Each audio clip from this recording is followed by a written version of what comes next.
outdoor space like a patio or something. Let's talk about it real quick. 5 outdoor projects for a beautiful and fun vacation space. Look, enjoying the outdoors is probably one of the most important things you do. When you go outside and you go to a dinner, you think, oh, maybe I'd want to eat outside. Sometimes you. It's blazing hot, obviously you don't. But if it's nice and beautiful, 70 to 80 degrees, why not? You can build a pergola, you can have a pool, what have you. Let's talk about a patio. Patio is anything that's like an extension of your house and not covered by walls. It could be just the ceiling or the roof. And then it could be attached or not attached. It could be temporary. You can build it in. I personally built a pergola. It's a 6-column pergola with the on valley and whatever, and I learned it all. I learned how to do it all on YouTube. I learned what a hip and a valley are on roofs, and I learned how to cut hip and valley things on my roof, on the pergola, and I was pretty badass. And I did the whole thing. I did the electrical. Place hasn't burned down yet, so gotta say it's pretty nice, and it's enjoyable when it's a nice cool evening and you have it covered. It just feels cozy. And I have fans and lights in there and a TV, so it's great for everybody to enjoy. Pool. It says down here you can get a pool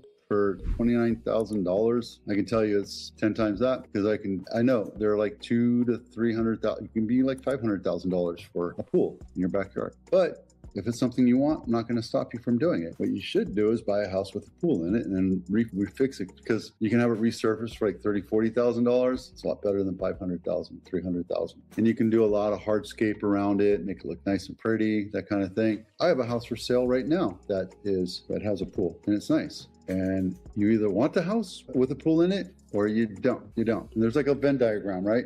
You have 2 little circles, people that want a house, people that don't want a house, and those people that are in between are very few and far between. So selling a house with a pool in it takes a little bit of pressure, a little bit of style, a little bit of patience, because some people just don't want a pool. Porch. I have a huge side yard. I only have one side yard. It's a 0 lot line, but it's big. And I put cement there for the kids. They grew up and they got to play basketball and baseball, and they skated around on their little roller blades. They had scooters, and we had a tree house and a little sandbox. And having a court is awesome, because when your kids are being rambunctious, you kick them out and have a nice, safe place for them to go play. And it gets hot and they get tired, and then they sleep well. Great. Courts are awesome. You want to have nice evenings with your friends, coffee, wine, dinner, what have you, awesome. There's nothing wrong with having a deck, especially if it has a nice view of the mountains or the lake or what have you. Nice. And yeah, I can tell you that a 20 by 20 composite deck is not going to be $24,000 if you have it built. Okay. Front porch. Yep. My entire front area is a big patio, and I love it because it has the shade. It has the evening shade, not the sun. And I can go out there and just chill out and look at TikTok or play on my computer or whatever while it's cooling down. And I have it paved out and it looks nice. I have a bunch of comfortable chairs and I have a little fire pit there, and it's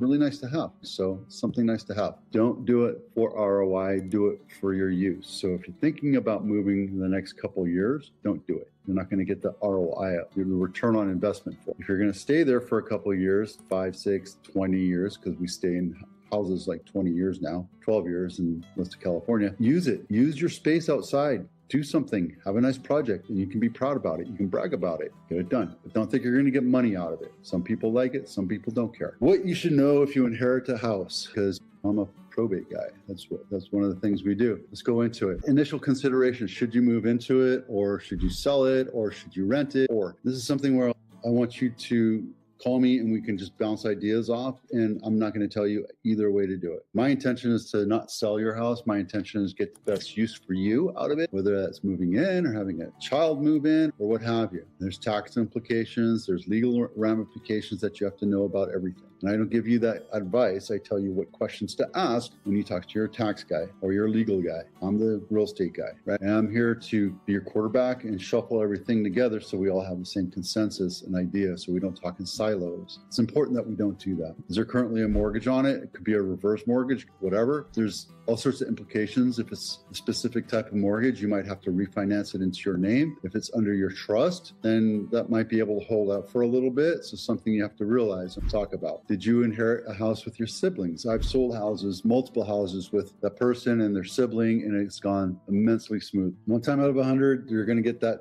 one thing where the sister and the brother are fighting for every little thing fighting because they're petty and feelings are hurt and this and that, or there's believed ownership of something, and then you have to break out the lawyers, and it's just not fun. My thought is, let's just get this done and be done and go on our merry way. But yeah, it happens, right? That's why you have lawyers. That's why there are lawyers out there. They make a lot of money doing that kind of stuff.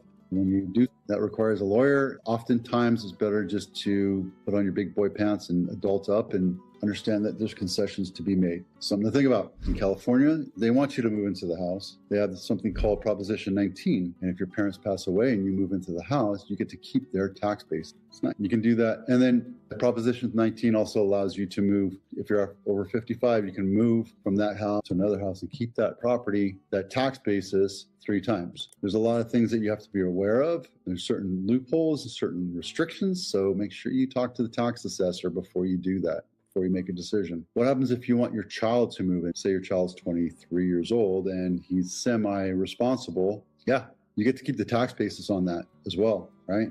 So stuff to really know about. And that's what a lawyer's for. That's what an accountant's for, a CPA, a tax person. And that's my job, is to point you off, get you in a little bit of trouble and ask the right questions so that we're all on the same page. So if you're